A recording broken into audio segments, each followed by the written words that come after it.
और शायर अहले सुन्नत हज़रत अल्लामा मौलाना आकिल रज़ा साहिब क़िबला और भाई नूर मुजस्सम साहिब क़िबला, नक़ीब अहले सुन्नत हज़रत मौलाना महराज रज़ा बरकाती और इस मिंबर रसूल पे तशरीफ़ फरमा जुमला हुफ़ाज़ व क़ुर्रा इम्माए मसाजिद, महफ़िल पाक में तशरीफ़ फरमा मोहतरम बुज़ुर्गों, नौजवान साथियों, अज़ीज़ बच्चों, अस्सलामु अलैकुम व रहमतुल्लाहि व बरकातुहू। वालेकुम सलाम व रहमतुल्लाहि व बरकातुहू।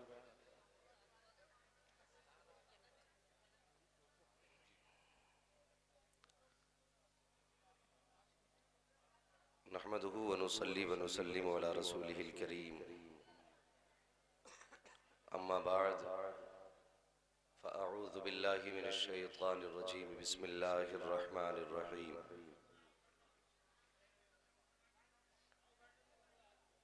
हुन्ना लिबासुल लकुम व अंतुम लिबासुल लहुन्न। बेशक सुभान अल्लाह। आमन्तु बिल्लाहि सदक़ल्लाहु मौलानल अज़ीम व सदक़ रसूलुहुन नबियुल उम्मियुल मुतीउल मुबीनुल मुईनुल करीम व नहनु अला ज़ालिका लमिनश शाहिदीन व शाकिरीन वल्हम्दुलिल्लाहि रब्बिल आलमीन। सुभान अल्लाह। या खुदा बहरे जनाबे मुस्तफ़ा इमदादुकुन, या रसूल अल्लाह अज़ बहरे खुदा इमदादुकुन।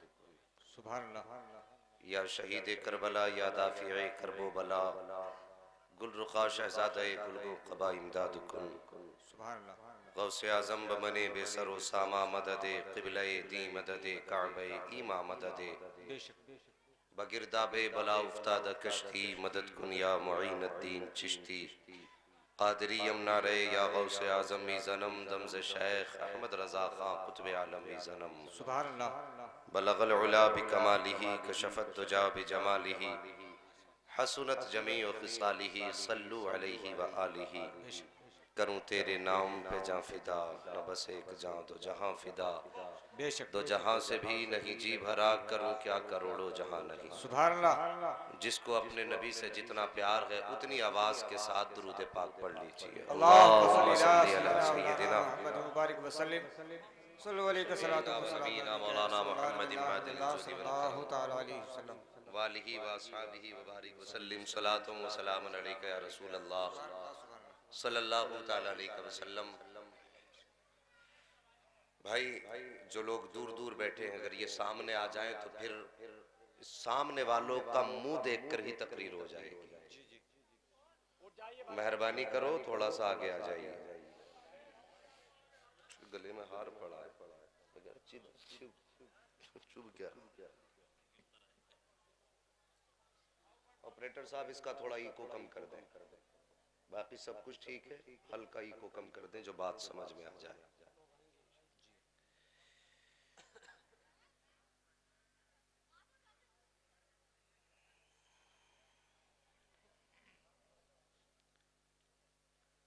हजारों साल नरगिस अपनी बेनूरी पे रोती है, बड़ी मुश्किल से होता है चमन में दीदवर पैदा। बेशक क़ारी साहब क़िबला तशरीफ़ फरमा है, पूरे हिंदुस्तान की सरजमीन का सफ़र करने वाले। इस ज़मीन का आज मुक़द्दर था जी। कि इस ज़मीन का नसीब ऐसा सवरा आज बेशक कि इस ज़मीन पे मदीने वाले मुस्तफ़ा की बातें हो रही हैं। बेशक बेशक सुभान अल्लाह। सुभान अल्लाह।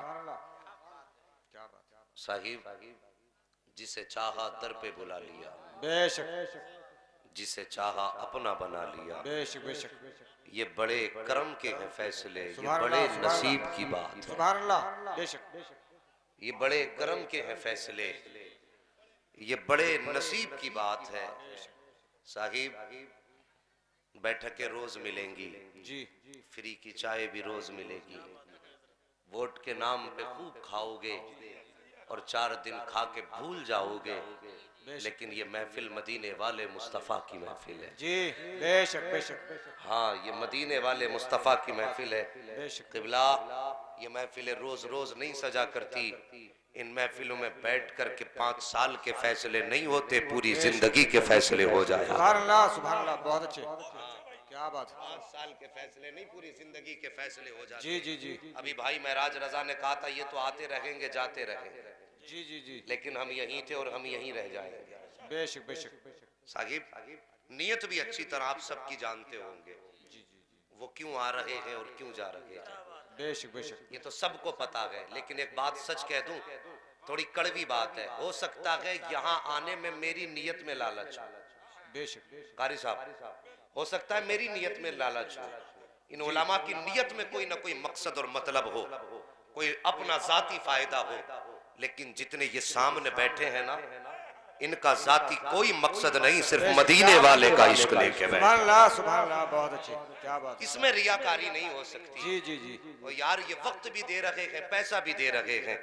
और साहिब, मैं कहता हूँ हमारे आने में खोट हो सकती है, तुम्हारे बैठने में खोट नहीं हो सकती, क्या बोलो, तुम्हारे बैठने में खोट नहीं हो सकती। नहीं हो सकती। हाँ जी, जिसे मुंह दिखाना था वो उठ के चले गए, जी और जिसे अपने सजन को मनाना है और जिसे अपने यार को मनाना है ना, तो वो उठ के नहीं बैठे, और बल्कि यहाँ बैठे हैं। बैठे इस जमीन पे है, निगाहे गुंबदे खजरा पे टिकी है। बेशक, सुभान अल्लाह सुभान अल्लाह, और बहुत सिर्फ तसव्वुर ये है और ख्याल सबका ये है जी कि सुना है आप हर आशिक के घर तशरीफ लाते। बेशक बेशक, सुभान अल्लाह। है ये हर आशिक के दिल की जी आवाज? सुना है आप हर आशिक के घर तशरीफ लाते जी हैं, जी जी, मेरे घर में भी हो जाए चरागा। या रसूल अल्लाह, सारे बोलो, मेरे घर में भी हो जाए चरागा। या रसूल अल्लाह, या रसूल अल्लाह, गलियों को सजाने दो, जी पलकों को बिछाने दो, बेशक। किस गली से आएंगे मुस्तफा खुदा खुदा जाने, जाने, क्या बात है, सुभान अल्लाह। किस गली से आएंगे मुस्तफा खुदा जाने। वो जवान तेरी मर्जी है, जी। नात बिस्तर में लेट के सुन ले, चाहे बैठक में बैठ के सुन ले, लेकिन खुदा की कसम जो मुकद्दर आज इस जमीन का है ना, वो तेरे मकान में बिछी हुई चारपाई का मुकद्दर नहीं है। बेशक बेशक, हकीकत है। हाँ, ये तेरी जमीन की चारपाई का भी मुकद्दर वो नहीं जो आज इस जमीन का मुकद्दर है। सलाम होगा, फरिश्ते उठ के जाएंगे यहाँ, बेशक बेशक, फरिश्ते उठ के जाएंगे, और रब पूछेगा कहाँ गए थे। क्या वो नहीं जानता है? सब जानता है, लेकिन पूछेगा कहाँ गए थे। फरिश्ते कहेंगे या अल्लाह, जमीन पे तेरे बंदे बैठ करके तेरा जिक्र कर रहे थे। बेशक बेशक, रब फरमाएगा क्या बातें कर रहे थे। जब ये बात होगी ना, क्या बात कर रहे थे, फरिश्ते कहेंगे या अल्लाह, तुझसे मगफिरत मांग रहे थे, बेशक बेशक, तेरे सुभान कर्म अल्लाह। की बातें कर रहे थे, जी। या अल्लाह तेरे अजाब से डरने की बातें कर रहे थे। बेशक। रब फरमाएगा फरिश्तों, जरा सच बताना, क्या उन्होंने मेरे दोज़ख को देखा है? कहेंगे मालिक नहीं। क्या उन्होंने जन्नत की बहारें देखी हैं? नहीं। कहा फिर कैसे? कहा मालिक, तेरे महबूब ने 1400 साल पहले बताया था, 1400 साल के बाद आए हैं, आज भी बात वही है, रंग भी वही है। या अल्लाह, जो रब ने तेरे महबूब, मालिक जो तेरे महबूब ने बताया, वो आज तेरे बंदे उन्हीं बातों का जिक्र कर रहे थे। तब रब का दरियाए करम जोश में आता है, और रब फरमाता फरिश्तों, बिन देखे अगर वो मेरे अजाब से डर रहे थे, तो मैंने भी बिन हिसाब के सबको जन्नती बना दिया है। क्या बात है, सुभान अल्लाह सुभान अल्लाह, बहुत अच्छा, सुभान अल्लाह, या अल्लाह अकबर, या रसूल अल्लाह, या रसूल अल्लाह, जिंदाबाद, अल्लाह अकबर, जिंदाबाद। और जवानों और बुजुर्गों, जिन्होंने मेहनतें की हैं, भाई महराज, अल्लाह से ये दुआ करना मालिक कबूल कर ले। जी आमीन आमीन आमीन। हाँ, मालिक कबूल कर ले ये मेहनतें हमारी। वरना एक बड़ा गरीब आदमी था, थोड़ा और ही को कम करो भाई, इसकी थोड़ा सा ना रिपीट हल्की करो। बड़ा गरीब आदमी था तो मजदूर। मैं उन लोगों को मुबारकबाद देता हूँ जिन्होंने मजदूरी करके पैसा बचा के ये सोचा भले एक दिन चटनी से खा लेंगे, लेकिन नबी का जलसा मोहब्बत से सजाएंगे। बेशक बेशक, सुभान अल्लाह। ये सोच के जिन्होंने पैसा दिया, जी, जी, वो मेरी बात सुने, और बात यहाँ से नहीं, यहाँ से सुनिए। बड़ा गरीब आदमी मजदूर था, मजदूरी करता रहा, एक दिन उसने नबी के जिक्र की महफिल मुनक्किद की। जी। हजरत इतना बड़ा इंतजाम के पूरे इलाके का लंगर खाना चलता रहा। और यार वो जहां पे लोग आ रहे थे ना, उसने महफिल का जो इंतजाम किया था, तो उसी दरवाजे पे वो जमीन पे बैठ गए। और जो भी अंदर आता था ना, वो उसका पैर छूता था और चूम लेता था। किसी ने कहा यार तू ये क्यों कर रहा है? उसने कहा मैंने सुना है जहां महबूब की बातें होती हैं वहां मदीने वाला खुद आया करता है। सुभान अल्लाह, क्या बात है, क्या बात है। बेशक जहां बेशक। महबूब की बातें होती वहां मदीने वाला खुद आता है। जी। कहता है पता नहीं वो किस लिबास में आ जाए, धोखे ही से सही महबूब के कदमों पे कदम लग जाएगा, महराज हो जाएगा। क्या बात है, सुभान ये अल्लाह। बात कही और साहिब उसने रात भर नबी के जिक्र की महफिल सजती रही। बेशक। लोगों ने पूछा, उलमा ने पूछा यार बता जमींदार है तू? उसने कहा नहीं। बिजनेसमैन? कहा वो भी नहीं। कहा इतना बड़ा इंतजाम कैसे किया तूने? कहने लगा मजदूर आदमी, जूते सिलता हूं, जी जी जी। लेकिन रोज की कमाई से मैं पैसे निकाल के रखता रहा। और दिल में तमन्ना ये थी काश मेरे पास इतना पैसा हो जाए, एक दिन मैं मदीने वाले के नाम की महफिल सजा के बैठूंगा। कब एक जमाना हो गया, सजाते सजाते इतना पैसा इकट्ठा हुआ। आज मैंने इंतजाम किया है। अल्लाह अकबर खुद बयान करने वाले का अपना बयान है। कहा हम तो तकरीर करके चले गए, 8 दिन के बाद फिर उसी बस्ती में गुजर हुआ। वही मजदूर दौड़ के आया, आके मेरे कदमों से लिपटने लगा। मैंने उठा के खड़ा किया। मैंने कहा भाई बात क्या है? उसने कहा आज मेरी किस्मत की महराज हुई है। मैंने कहा बात क्या है? उसने कहा आपकी मेहरबानी, तुम मेरे घर मुस्तफा की बातें करके गए। मौलाना तुमने बातें की थी, तुम तो चले गए थे, दुनिया अपने अपने बिस्तर पे लेटी थी, मैं भी थक के बिस्तर पे क्या लेटा, इधर आंख लगी है, उधर गुंबद खजरा से जाके दिल लग जाता है। कहा इधर मेरी आंख लगी है, ख्वाब में मदीने वाले मुस्तफा तशरीफ ले आते हैं। अल्लाह अकबर, जरा तवज्जो से सुनना। जैसे इतनी बात मौलाना ने सुनी है, आंखें बरसने लग जाती है। कहा यार सच बता दे, क्या तूने मुस्तफा को देखा है? उसने कहा हाँ साहिब, जब दुनिया सो रही थी मैं भी थक के लेटा था, ख्वाब में मुस्तफा आए थे। कहा क्या कह के गए?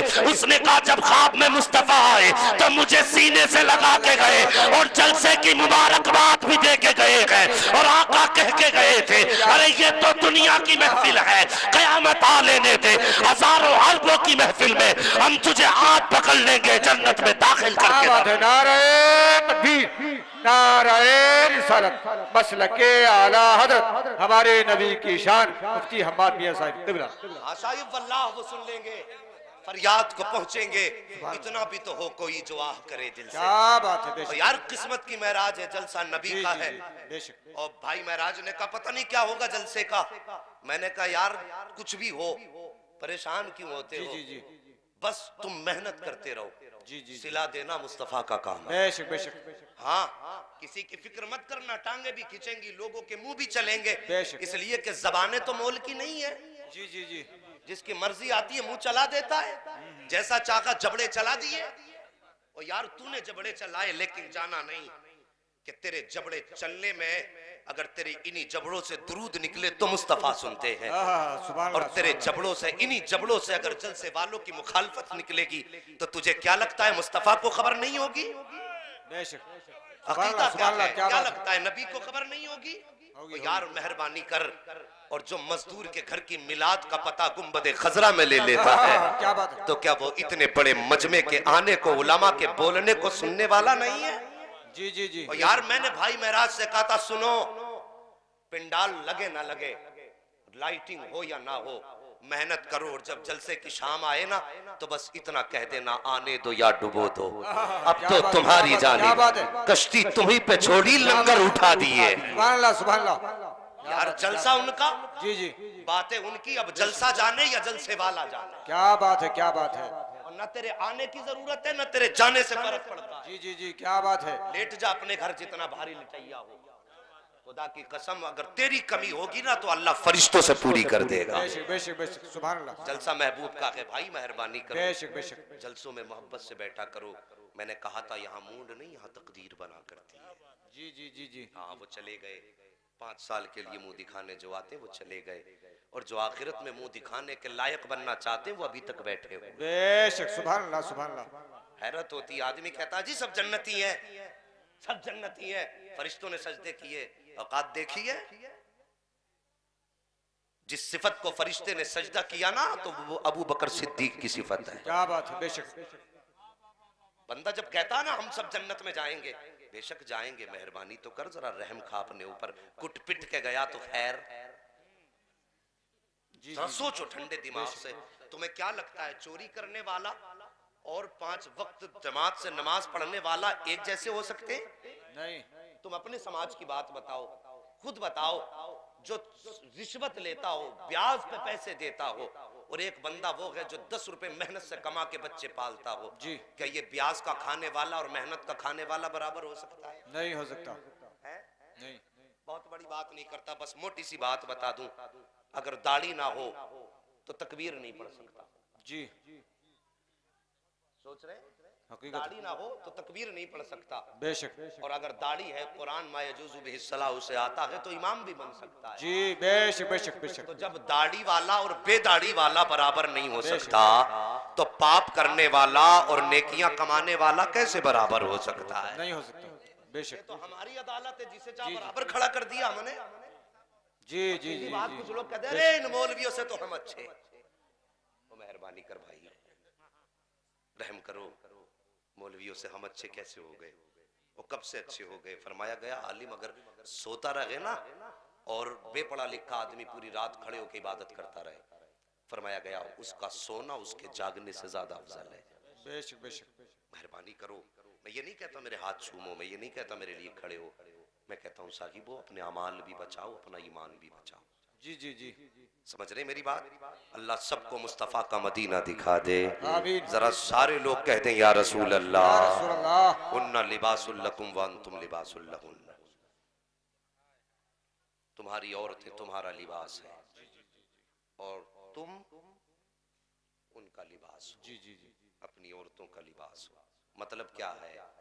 कपड़े बना के देने, जी। बुर्का पहना के रखना है। तवज्जो करना मेरी बात। जी जी। अंदाज़े बयां मेरा बहुत शौक नहीं है, शायद कि उतर जाए तेरे दिल में मेरी बात। बेशक। आज समाज में सबसे ज्यादा तलाकों के रपड़े हैं, तलाक के झगड़े। हमें मालूम है भाई, फोन आते हैं, कोई कहता हजरत दामाद बुला के नहीं लेके जा रहा है, कोई तावीज दे दो। कोई कहता 2 साल से बेटी घर पे बैठी है, कोई कहता है घर पे आने नहीं दे रहे, बरसों हो गए बेटी का चेहरा नहीं देखा। ये हमारा समाज है। मेहरबानी करो, कुरान फरमाता हुन्ना लिबासुल लकुम व अंतुम लिबासुल लहुन्न। तुम अपनी औरतों का लिबास हो, तुम्हारी औरतें तुम्हारा लिबास है। इसका मतलब समझिए, घर में जरा सी अनबन हुई, जरा सी अनबन हुई, लड़का घर से निकला, 4 दोस्तों को पकड़ा और पकड़ के बैठा के कहता यार मैं अपनी बीवी से तंग आ गया। घर से निकल के कहता अपने यारों से, कहता यार मैं बीवी से तंग आ गया हूं। क्यों? कहा बस बता नहीं सकता, बहुत परेशान हूं। ये मालूम है किससे कहता जाकर के?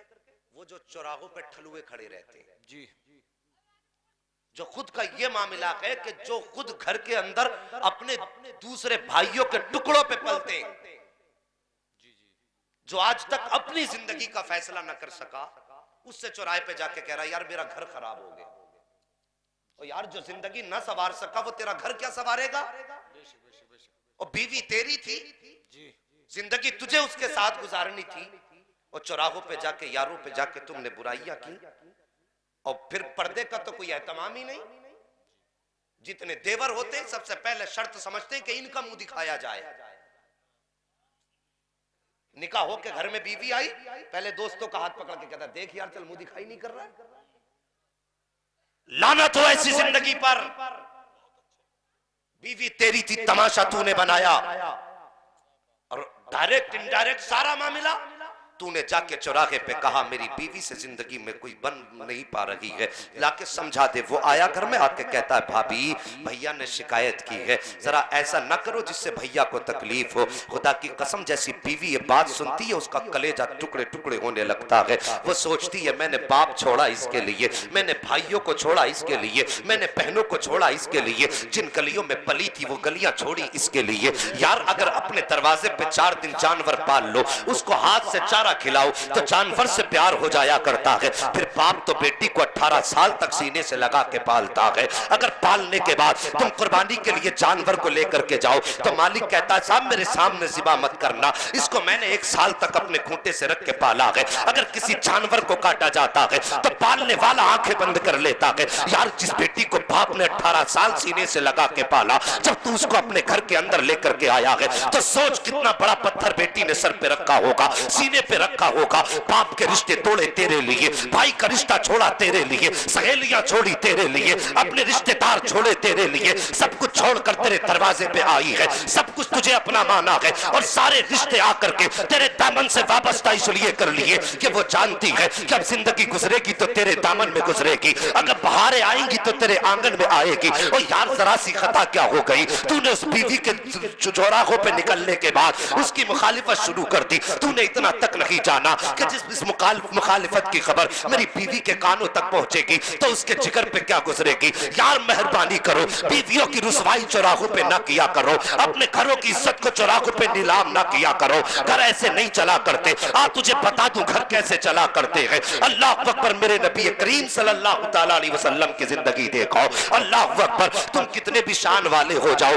मुस्तफा से बड़े शान वाले नहीं हो सकते हो। तुम जितनी भी अजमत वाले हो जाओ, मेरे नबी से बड़ी अजमत तुम्हारी नहीं हो सकती है। आओ बीवियों से रिश्ते कैसे निभाए जाते हैं, अपने नबी की सीरत उठा के देखो प्यारे। किसी की बेटी पर तमाचा चला देना आसान है, किसी की बेटी को लाठी डंडों से मारना आसान है, उसे कान पकड़ के घर से निकालना आसान है। ये बात तब पता चलेगी जिस दिन कोई तेरा दामाद तेरी बेटी का कान पकड़ के घर से निकालेगा, तेरी बेटी को लाठी डंडों से मारा जाएगा, तब तुझे पता चलेगा बेटी का दर्द क्या हुआ करता है। अगर तुम कयामत में मुस्तफा को मुंह दिखाना चाहते हो तो मेहरबानी करो अपनी बीवियों के साथ अच्छा बर्ताव करो।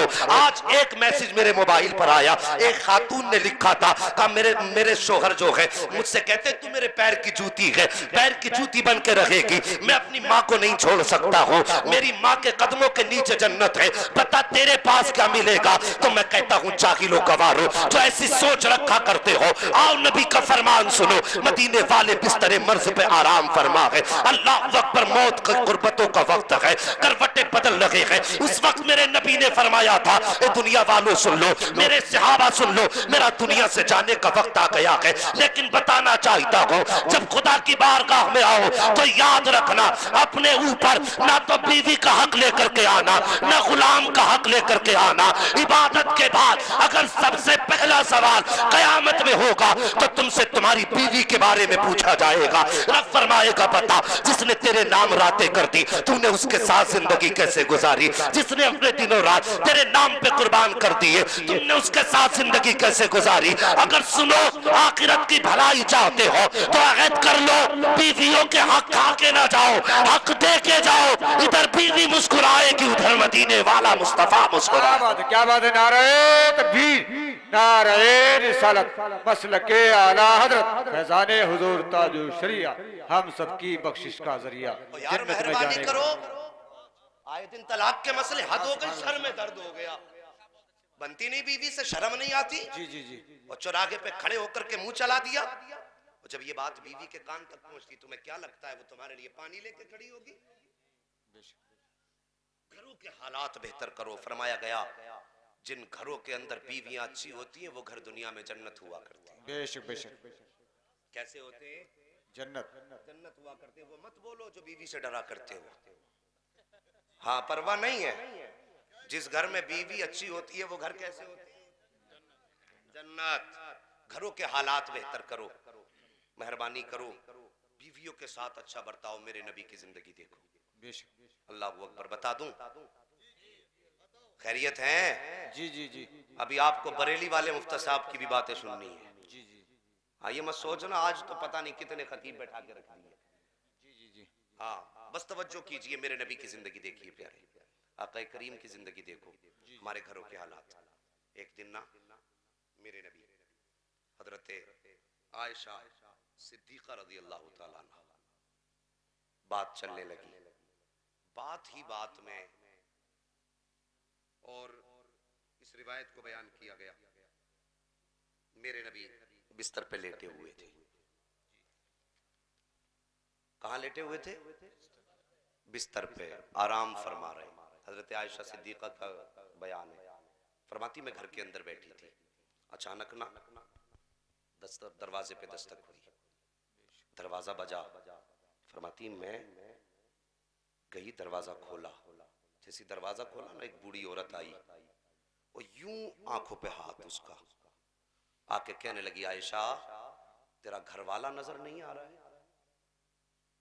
फरमाती जैसी उस खातून ने इतना कहा ना आयशा तेरा घर वाला नजर नहीं आ रहा है, फरमाती नबी बिस्तर पे आराम फरमा रहे थे, वो आवाज मेरे नबी के कानों तक पहुंची और फरमाती फौरन सरकार बिस्तर से उठे और अपने कपड़े संभाले बाहर आ गए।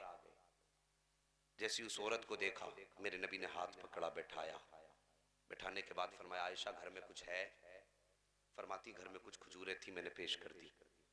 फिर नबी ने फरमाया और कुछ है? फरमाया दूध था वो भी मैंने दे दिया। बेशक। फिर फरमाया और भी कुछ है? मैंने कहा हुजूर कुछ पैसे रखे हुए हैं। फरमाया वो भी ले आओ। फिर आका ने फरमाया और कुछ है? हुजूर एक चादर भी है। नई चादर। मेरे नबी ने फरमाया वो भी ले आओ।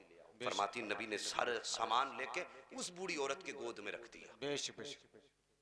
बहुत तवज्जो से मेरी बात सुनना, उस बूढ़ी औरत की गोद में रख दिया। फरमाती जब वो जाने लगी ना मेरे नबी प्यार से बात करते जाते, पीछे पीछे चलते जाते। फरमाते खातून गई, नबी गए, बिस्तर पे लेटे और आका करीम ने यूं दोनों हाथ अपनी आंखों पे रखे।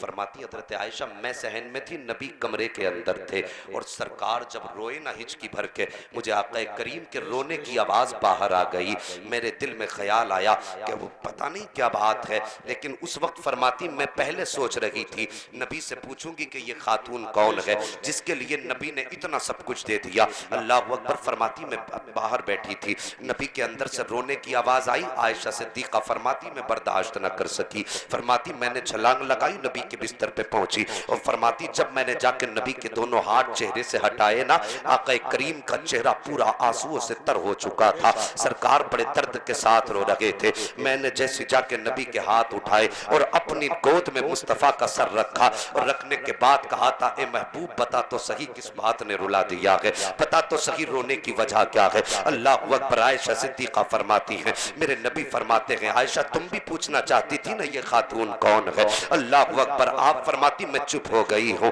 उसके बाद आका फरमाते हैं आयशा ये जो बूढ़ी आई थी ये कोई और औरत न थी बल्कि ये मेरी खदीजतुल कुबरा की सहेली थी। आज मैंने इसको देखा है तो मुझे खदीजा की याद आ गई है। आज जब ये वापस गई है तो मुझे खदीजा की याद ने रुला दिया है। अल्लाह अकबर। इतना हजरत आयशा सिद्दीक़ा सुनती है, कहती आका आज भी आपको अपनी बीवी की याद आती है। मेरे नबी ने फरमाया था हाँ आयशा क्यों याद ना आए, मुझे आज भी खदीजा का वो दिन याद है कि तुम मेरे निकाह में तब आई हो जब इस्लाम फल फूल गया था। तुमने मेरे चौखट का तब कदम रखा है जब हर नेमत हमारे दरवाजे पे आके खड़ी हो गई थी, लेकिन खदीजा वो है इसने उस वक्त मेरे लिए दरवाजा खोला था जब सारे जमाने ने मोहम्मद के लिए दरवाजा बंद कर दिया था। उस वक्त खदीजा ने मेरा साथ दिया था जब सारे जमाने ने साथ छोड़ दिया था। अल्लाह अकबर। इतना कहने के बाद मेरे नबी की आंखें बरसने लग जाती हैं। फरमाते हैं आयशा तुम्हें क्या बताऊं, एक दिन जब मैं घर से घर के अंदर आया, जैसी मैं चला हूं दरवाजे पर पहुंचा नहीं था,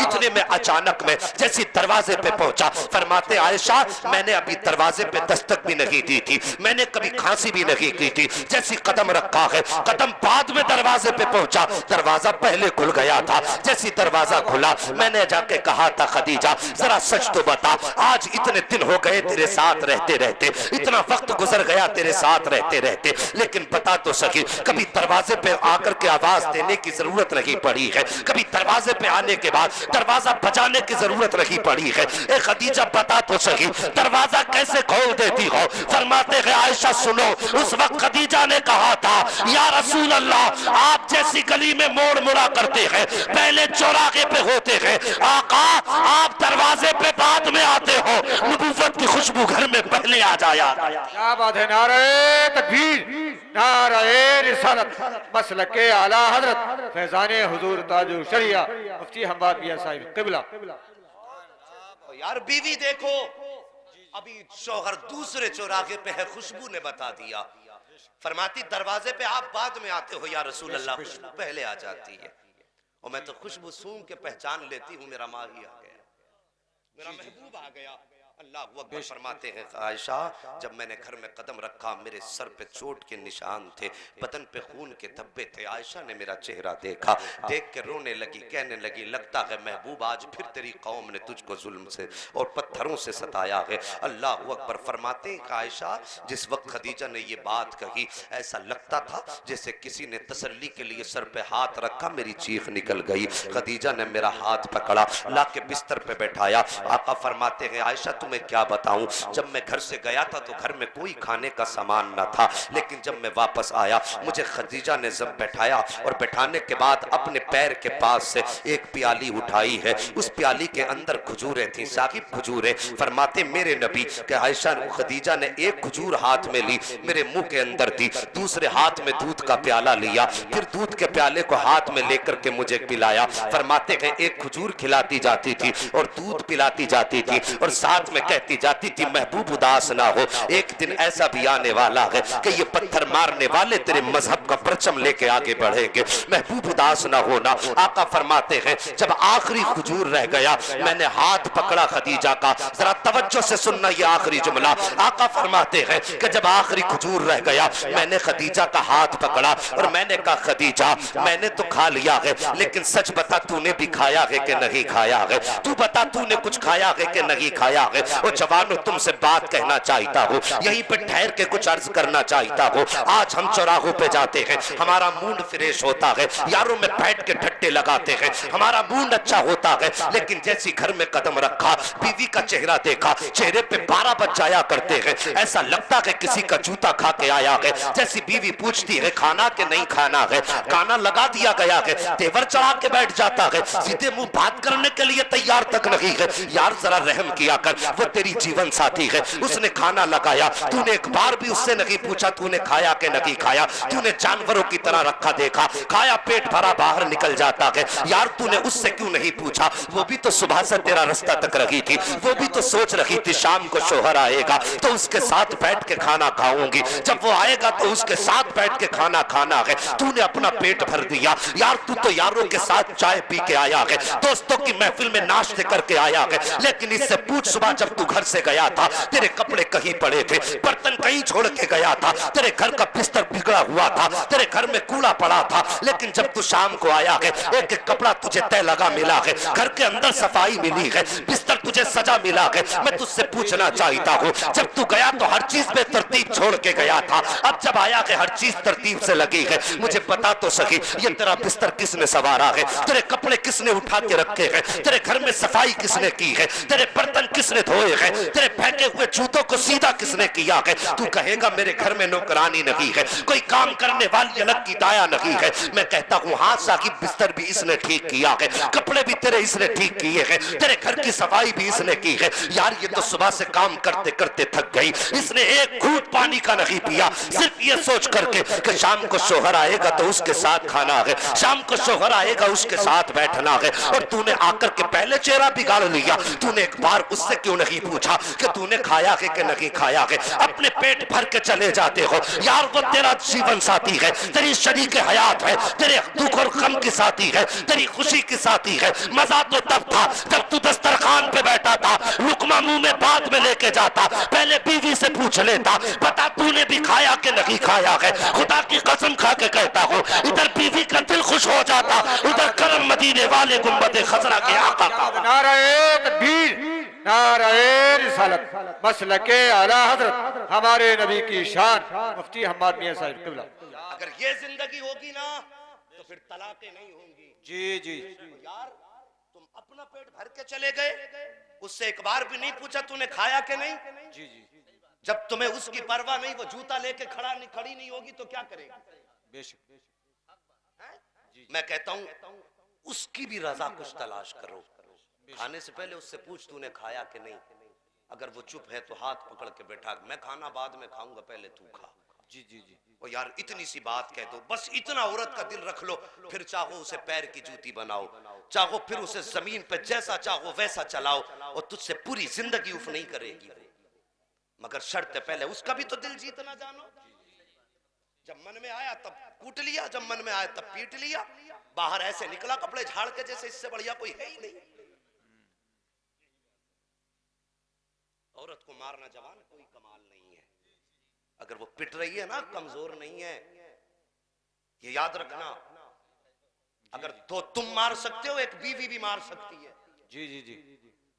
लेकिन तू गाली बकता रहा, वो चुप खड़ी रही। तू मारता रहा, वो हाथ नीचे करके खड़ी रही। उसने तेरे खिलाफ जबान तक ना खोली, तेरे खिलाफ उसने हाथ तक ना बढ़ाया। क्या उसमें ताकत नहीं थी? क्या वो खाना नहीं खाती? ताकत उसमें भी है, खाना वो भी खाती है। वो भी तुझे मार सकती थी, वो भी गाली बकती थी, लेकिन पता है वो क्यों नहीं उतनी जरूरत और हरकत करती है? उसे याद है जब वो घर से चली थी, बाप ने बेटी के आगे आके कहा था, बेटी परदेश जा रही है, अपने शोहर के घर जा रही है, अपने बूढ़े बाप के बालों की सफेदी का ख्याल रख लेना। ये मेरी बेटी अगर उस घर से निकाली गई तो बाप की पगड़ी पे दाग लग जाएगा। अगर उस घर से तू भी बेइज्जती के साथ वापस आ गई तो हम किसी को मुंह नहीं दिखा पाएंगे। और यार याद रखो, ताकत उसके भी अंदर है, ताकत तुम्हारे भी अंदर है। अगर वो चुप खड़ी है तो इसलिए नहीं कि वो मार नहीं सकती, बल्कि सिर्फ इसलिए खड़ी है कि अगर आज मैंने हाथ उठा दिया तो दुनिया मुझे कुछ नहीं कहेगी, मेरे बाप को गालियां देगी। कोई कहेगा कैसी परवरिश बेटी की है, कोई कहेगा कैसे बाप की बेटी है, कोई कहेगा कैसे घराने की बेटी है। और यार तेरे जुल्म सहती रही,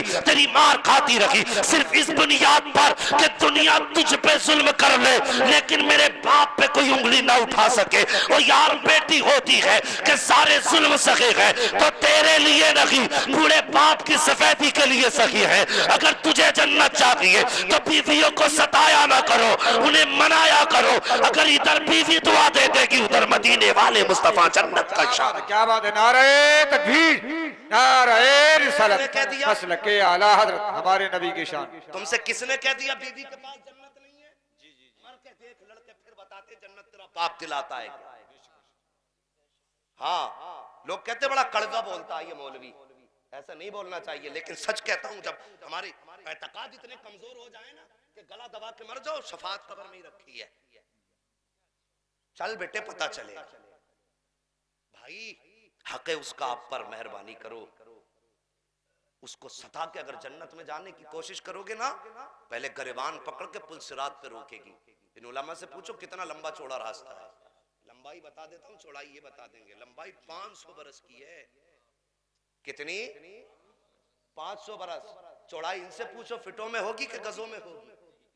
है? सब जानते, बाल से ज्यादा बारीक, तलवार से ज्यादा तेज। फरमाया गया अगर हक है ना किसी का, वो बंदा उस पर वैसे ही डर लग रहा होगा यार, नीचे दोज़ख, और ऊपर वो वैसे ही फिसल के, अमल तो है नहीं जो रपट के चले जाए, वैसे ही डगमगा रहा होगा। वहां के गरिबान पकड़ेगी और ऐसे हिला के कहेगी, बता मेरा हक मार के किधर जा रहा है?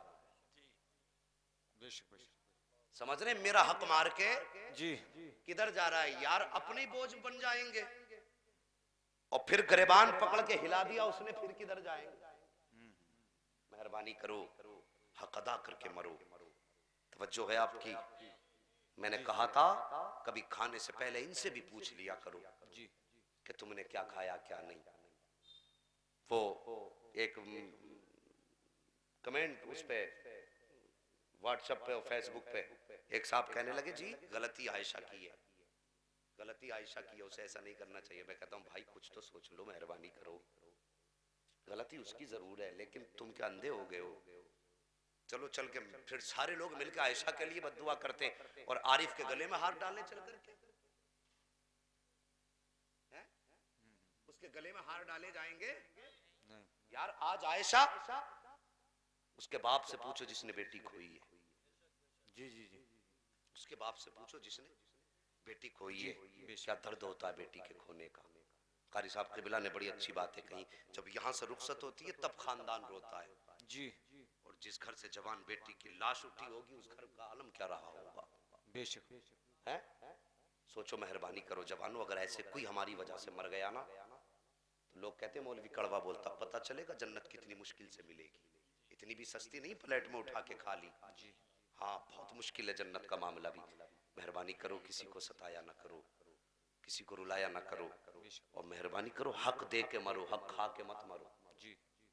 हक दे के मरो, हक खा के मत मरो। हमने ये देखा है, बेटियां प्रदेश चली जाती है निकाह के बाद, उधर ससुराल वाले बस उन्हें तो फिर नौकरानी मिल गई है, इधर बाप का इंतकाल हो गया, बेटी तो बस तनहा हो गई, ना ससुराल वाले साथ ना मैके वाले साथ। भाइयों ने भी दरवाजे बंद कर दिए बहन के लिए। क्योंकि आती है ना तो भाई भी मुंह टेढ़ा कर लेता है। बीवियां उनकी आंखें निकाल के देखती हैं, अब क्या लेने आ गई है, अभी तो भात दिया था। हाँ, सब जोड़े बैठी रहती है भाभियां, अभी तो भात दिया था, और ये नहीं देखती खुद कितना खा के बैठी है। उसकी एक 500 रुपए के कपड़े फला टाइम पे बनाए थे, 1000 के फला टाइम पे बनाए थे, पूरे साल का एस्टीमेट, ऐसा लगता है पूरा हिसाब मैनेजर यही बैठा है, सब जोड़ के बता देगी अभी तो दिया ही था, फिर आ गई। तो यार मेहरबानी करो, उनका भी हक है इस घर में, और मैं बापों से गुजारिश करूंगा मरने से पहले बेटियों को कम से कम एक कमरा दे के चले जाओ। जी जी जी, एक कमरा बेटियों को दे के चले जाओ, जबकि उनका हक है जायदाद में, खा के मर जाते हैं। बेटी की जायदाद खाई, हज को चल दी है, 3-3 उम्रे करके मर गया, एक हज करके मर गया, और बेटियों का हक ना दे सका। मेहरबानी करो, इनका हक जो है ना दे के मरो। शरीयत में हक है, मौलवी नहीं कह रहा है, सिर्फ बता रहा है मौलवी, इनका हक है, खा के नहीं दे के मरो, खा के नहीं दे के मरो। मैं अक्सर कहा करता हूं, हमने बेटियों के निकाह कर दिए, परदेश चली गई, उनका हक नहीं रह जाता। यार मेहरबानी करो, बाप के इंतकाल के बाद जब बेटियां आती हैं और भाई आंखें निकाल के देखते हैं, भाभियां तेवर बदल के जब उनका चेहरा देखा करती है ना, तो उन्हें फिर बाप का चेहरा याद आता है। वो कहती मेरे बाप कम से कम जब इंतकाल किया था तो एक कमरा दे के तो चला जाता, जब मैं आती तो अपना हक समझ के उसमें बैठ जाती, अपना हिस्सा समझ के आराम से हाथ हो जाती। अब तो दरवाजे तक आते हुए हया आती है, अब तो इस घर में आते हुए शर्म आती है। ये ख्याल बेटियों को आया करते हैं, ओ यार अल्लाह ने तुम्हें दौलत दी, तुम्हें 10-20 बीघे जमीन का मालिक बनाया, तुमने सारी जमीन उठाई बेटों के नाम कर दी, बेटियों को फूटी कोड़ी न दे सके, जहेज के नाम पर तो 4000 या 10-5 लाख दे दिए, छुट्टी हो गई। यार उससे दे देने से तुम्हारा हक अदा नहीं हो जाता है। जमीन में बेटियों का हिस्सा है तो दे के मरो, मकान में बेटियों का हिस्सा है तो दे के मरो। मेहरबानी करो, बेटियों को इतनी जगह दे के जाओ ताकि तेरे मरने के बाद जब उसे तेरे मकान की याद आए और इस घर के अंदर कदम रखे तो उसकी आंखों में आंसू ना आए, बल्कि जब सुकून से बैठा करे उसके हाथ उठ जाए करे और कहा करे या अल्लाह मेरे बाप ने इस घर के अंदर मेरे सुकून की जगह छोड़ दी है, या अल्लाह तू मेरे बाप के लिए कब्र में आसानी व पैदा फरमा। सुभान अल्लाह, सुभान अल्लाह, बेशक। नारे तकबीर, नारे रिसालत, उलमा अहले सुन्नत, नारे तकबीर, नारे रिसालत, उलमा अहले सुन्नत।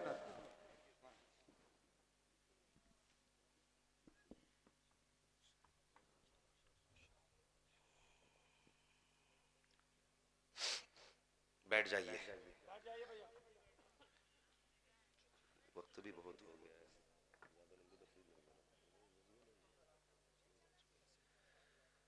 टांगे सीधी हो गई भाई? हो गई तो बैठ जाइए, अल्लाह सलामत रखे, अल्लाह यहाँ भी टांगे सीधी रखे, कब्र में भी टांगे सीधी रखे, वरना गुर्ज पड़ेंगे बड़ी टेढ़ी करके। जी जी जी जी, मेहरबानी करो, थोड़ा सा जरा सुकून से बैठ जाइए। मुफ्ती साहब किबला तशरीफ ला चुके हैं, मुफ्ती हनीफ उल कादरी साहब किबला माशाल्लाह बरेली शरीफ से निस्बत और ताल्लुक़ रखते हैं। जी जी, और इंशाल्लाह थोड़ी देर के बाद बरेली का फैज़ान आप देखेंगे। और अभी भाई नूर मुजस्सम साहब पे भी एक कर्जा बाकी है जी, हम तो घर के ही आदमी हैं, लेकिन अगर 5-10 मिनट बर्दाश्त करें तो और थोड़ी सी बात कर लें। जी जी जी, जरा बोल दो या रसूल अल्लाह। अल्लाह। हाँ, ऐसा लगना चाहिए जलसा अभी शुरू हुआ है। जी जी जी, ठीक है जी, जरा सारे कह दो या रसूल अल्लाह। या रसूल अल्लाह। मैं क्या अर्ज कर रहा था आपसे? हाँ, जी जी, हक दे के मरो, उनका हिस्सा दे के मरो। तुम तो चले जाओगे बेटों को सौंप करके, सोचते हो ना बेटा ऐसा वारिस है जायदाद का, बेटियां भी तो होती हैं, ये लावारिस नहीं होती, इन्हें भी दिया करो, इनका जो हक है वो दो, वरना कयामत में गिरबान पकड़ेंगी जी, ये याद रखना। अगर माफ कर दिया जीते जी तो ठीक, और अगर ऐसे ही मर गई तो हक लेंगी। बेशक, बेटे ही सब कुछ नहीं होते, इन पे इतराने की जरूरत नहीं है। बिस्तर पे बीमार पड़ के देख, जिधर जागा उससे जाके कहेगा दुआ कर दो मट्टी प्यारी हो जाए अल्लाह को। हाँ, जिसके नाम 20-20 बीघे जमीन कर जाते हैं वो ना, वही कहता दुआ कर दो मिट्टी प्यारी हो जाए अल्लाह को यार मेहरबानी करो। बेटे हैं आपके ठीक बुढ़ापे का सहारा है, लेकिन बेटियां आखिरत का सहारा हुआ करती हैं। वो कहानी किसने नहीं सुनी या कौन नहीं जानता है? किसी शख्स का इंतकाल हुआ, जनाजा नमाज के लिए लाके रखा गया। जब जनाजा नमाज के लिए लाके रखा गया, उन्हीं नमाजियों की सफ में से एक शख्स निकला। उसने निकल के आके कहा था, साहिब नमाज बाद में होगी, पहले मेरा कर्जा चाहिए। जैसे उसने इतना कहा था, इमाम भी मुसल्ले से पीछे हट गया। उसके कहने के बाद कि नमाज बाद में होगी, पहले मेरा कर्जा चाहिए, अल्लाह अकबर, खलबली मच गई। बेटे मुंह छुपा रहे थे, अपनी अपनी सफों के अंदर कोनों में जगह तलाश कर रहे थे। जब कोई कर्जा देने वाला आगे नहीं आया, नमाज जनाजा रोक दी गई। ये बात हवाओं की तरह फैली और चलते चलते ये बात मैयत के दरवाजे तक पहुंची। उसके घर के अंदर बेटी मौजूद थी। उसे पता चला कि कोई जनाजा गाह में है जो मेरे बाप की नमाज जनाजा नहीं होने दे रहा है। सुना कि मेरे बाप के ऊपर उसका कर्जा मौजूद है।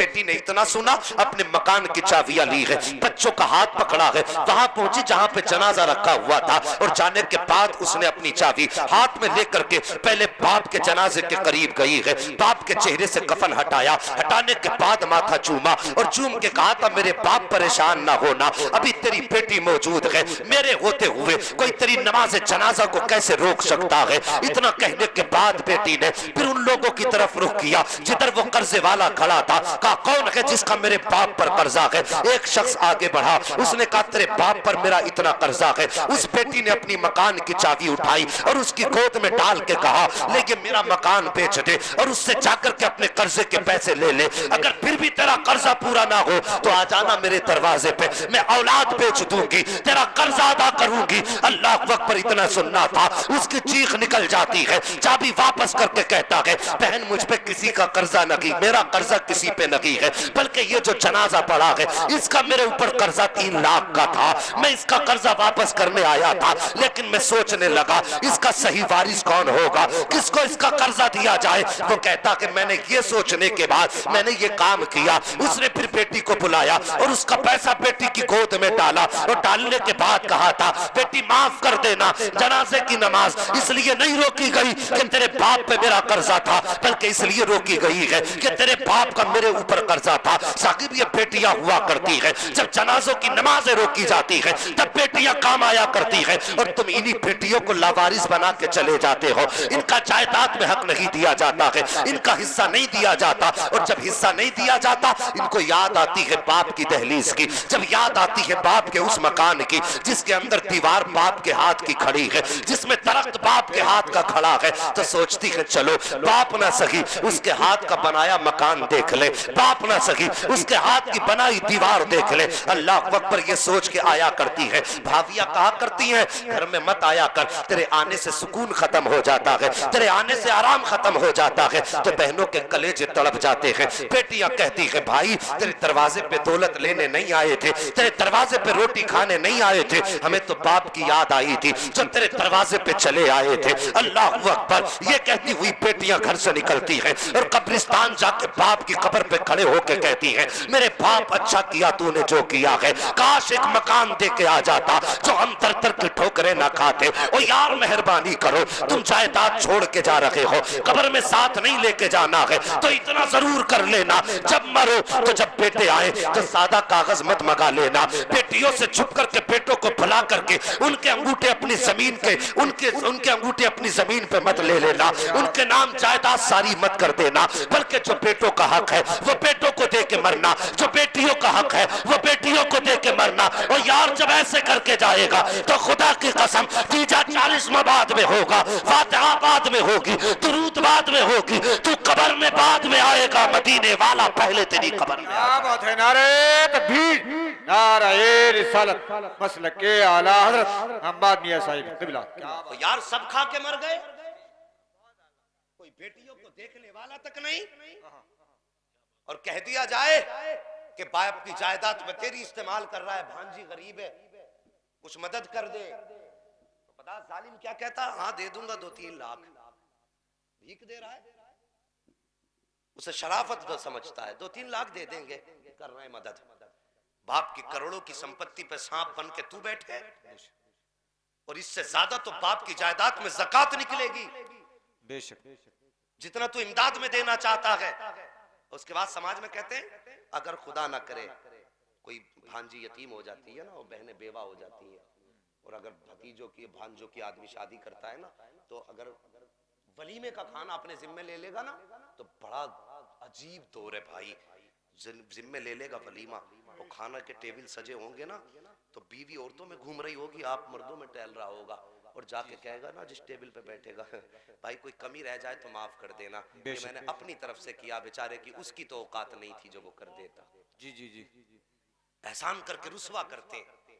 उधर बीवी औरतों में कह रही है कि बहन कोई कमी रह जाए तो बता देना, ये हमारे आदमी ने किया है, बेचारा वो तो बड़ा गरीब था, उसके तो बस की ये भी नहीं थी 4 आदमियों को खिला देता, मेहरबानी कर अगर किसी पर एहसान किया है तो जताया ना करो, किसी पर एहसान कर रहे हो तो उस पर एहसान जताया ना करो। और यार अगर किसी के वलीमे के खाने का इंतजाम किया है तो टेबलों पे बैठ के उसे रुसवा ना कर। तुम इस तरह के दावे किए करते हो, इसकी औकात ना थी, मैं कर रहा हूँ। गरीब की आंखें शर्म से झुक जाया करती है, गर्दन शर्म से झुक जाया करती है। और यार किसी पे एहसान करके एहसान जताया ना करो, बल्कि एहसान पे पर्दा डाल लिया करो। दुनिया ना देखेगी तो कोई बात नहीं है, जिसकी रजा के लिए किया है वो खुदा देख रहा है, जिसकी रजा के लिए किया है वो मुस्तफा देख रहा है। गरीब की मदद करने के बाद उसे चौराहे पे रुसवा ना कर, बल्कि उसका काम, अपने काम को उसका काम बता दे।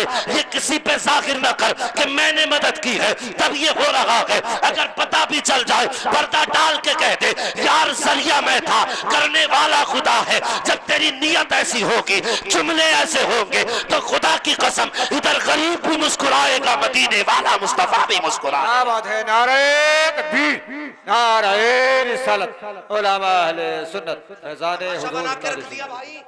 और मेहरबानी करो, किसी पे एहसान किया करो तो जताया ना करो। हाँ, लोग एहसान करने के बाद पानी फेर देते हैं। फरमाया गया 3 शख्स ऐसे जिनकी तरफ अल्लाह कयामत के दिन रहमत की नजर नहीं करेगा। हाँ, 3 लोग ऐसे जिनकी तरफ अल्लाह कयामत के दिन रहमत की नजर नहीं करेगा।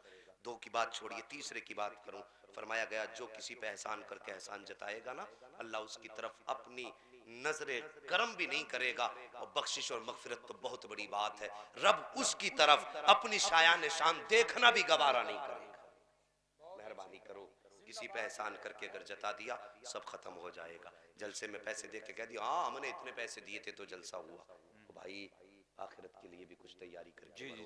मैंने कहा था साहिब, जब घरों के अंदर आया करो ना तो घरों के हालात बेहतर करो, घरों के हालात बेहतर करो। खुद खाने से पहले बीवी से पूछ लिया करो तूने खाया कि नहीं, और नहीं खाया साथ बैठा ले। मेरे नबी फरमाते आयशा, जब मैं बैठा ना खाना खाने के लिए, वो खदीजा ने खजूर दी, आखिरी खजूर रह गई। मैंने हाथ पकड़ा, मैंने कहा खदीजा तू बता तूने भी कुछ खाया कि नहीं।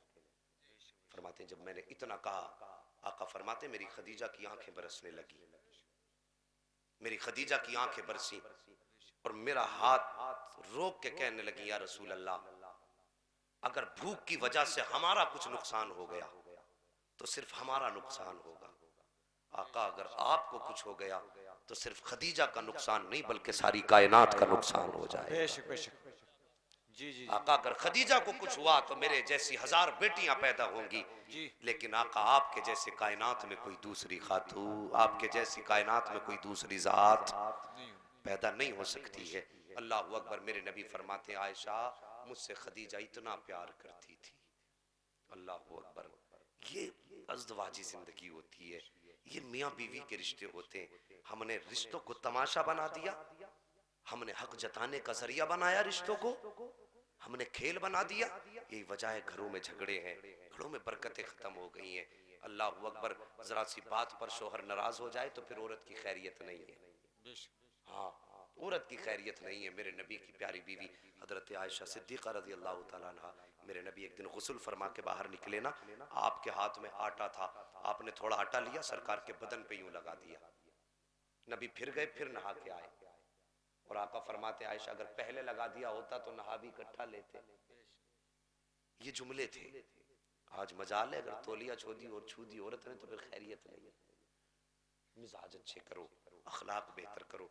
अगर तुम अपने घर वालों के लिए अच्छे नहीं हो सकते तो फिर तुम बाहर वालों के लिए कैसे अच्छे हो सकते हो। अगर अपने घर में सुकून नहीं दे सकते तो फिर किसको सुकून दोगे साजी। मेहरबानी करो, हालात बेहतर करो, घरों की जिंदगी अच्छी करो। बात बात पे झगड़े और तलाकों की नौबतें खत्म करो।